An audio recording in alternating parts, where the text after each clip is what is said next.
I've slaved away making this tech news for you, and so you will eat it! No, Mother! Full reviews are finally up for AMD's Ryzen 7 5800X 3D, which the company hyped as the world's fastest gaming processor when they announced it at CES.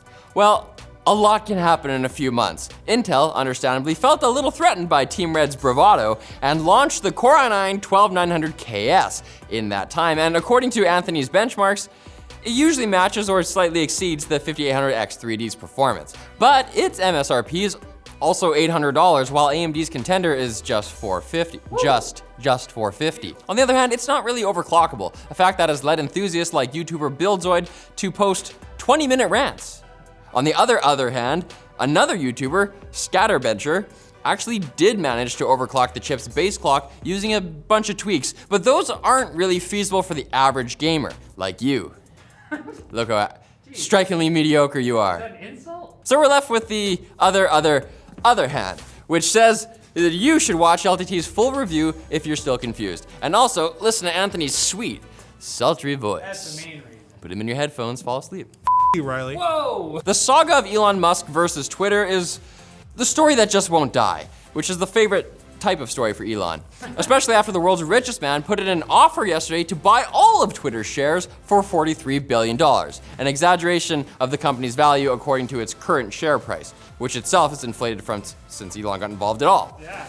But can you really put a price on troll farming? No. Seems like Twitter's board members aren't keen on Musk scooping up their company though, and have executed what's known as a poison pill maneuver, inserting said pill into a drone and flying it over to your butt. It's a contingency plan that can block hostile takeover attempts by restricting certain shareholders from buying more than 15% of the company's shares, and allowing another shareholder to buy more stock if an outsider like Musk tries to get around the rules.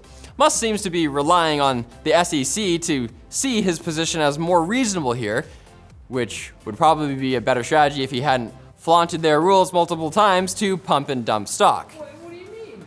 You're burning bridges, Elon. Look, Twitter is a caged bird, and Musk just wants to set it free, you know? He wants to edit that cage so it has no door. It may poop on some cars, but it's worth it. We're gonna just sketch up. Free speech!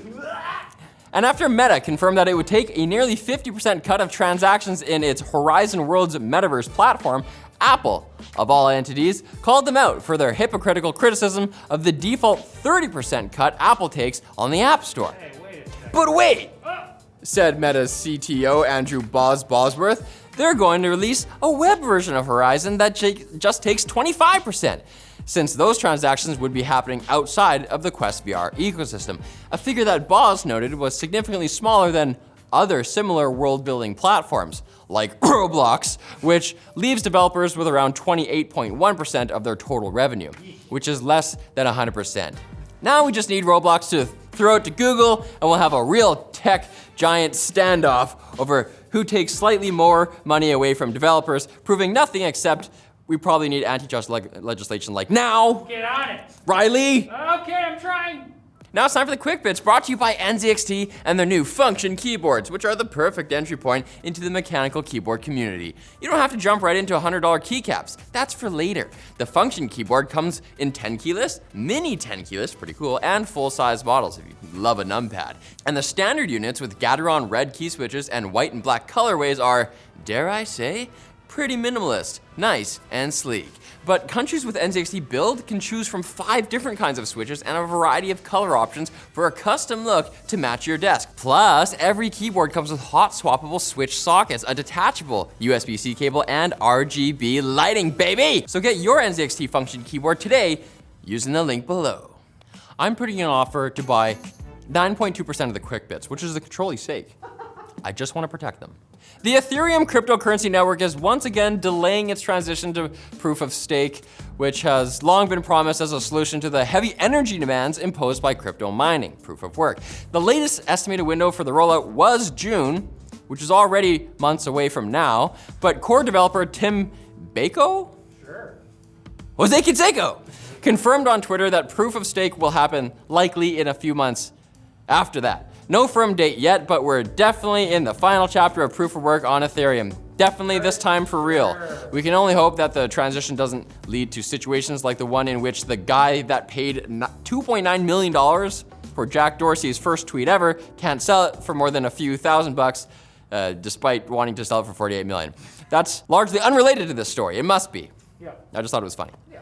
A popular Windows 11 mod called Windows Toolbox that allowed users to de-bloat the OS and install the Google Play Store was also installing something else. Malware. The most evil kind of ware. Surprise, surprise. Yeah, it turns out it was a Trojan the whole time. So GitHub has removed the tool. Let this be a lesson to you. Always follow Microsoft's directions and only browse the web with Edge. This would have never happened otherwise. Chrome basically is a virus. Apple Oracle Mark Gurman has posted a Bloomberg report detailing 9 upcoming Macs featuring the next-gen M2 processor, including a MacBook Air, a Mac Mini with 10 graphics core configurations, a MacBook Pro, and a Mac Pro with also some other cores. This is all unconfirmed leaks anyway. The takeaway is that Apple apparently won't just keep releasing versions of the M1 with new suffixes. M1 Omnicron. M1 big boy. A group of researchers recently created a prototype quantum memristor, which could pave the way for highly efficient neural networks utilizing non-volatile storage to specialize in specific quantum computing tasks. Totally. I don't really know what that means, but I'm hoping that it involves carbon nanotubes I think so. and more accurate weather predictions. And the Elden Ring community is celebrating a legendary player known as Let Me Solo Her. So named because they appear as a summon before one of the game's toughest bosses, Malenia. Blade of Mekela. What am I reading? I don't play Elden Ring. Anyways, the player fights her alone wearing nothing but a pot on their head. The mysterious figure, who apparently goes by Klein Suboy, these words, on Reddit and YouTube, is now being depicted in fan art. So I guess Elden Ring is an okay game after all. I'm still not gonna play it, but I just liked it. I just liked that. And this was an okay episode, but guess what? Monday will be even better. So come back then for more tech news and prove that you love me, damn It's it. a different intro. We did a different intro. Okay. They should still do it.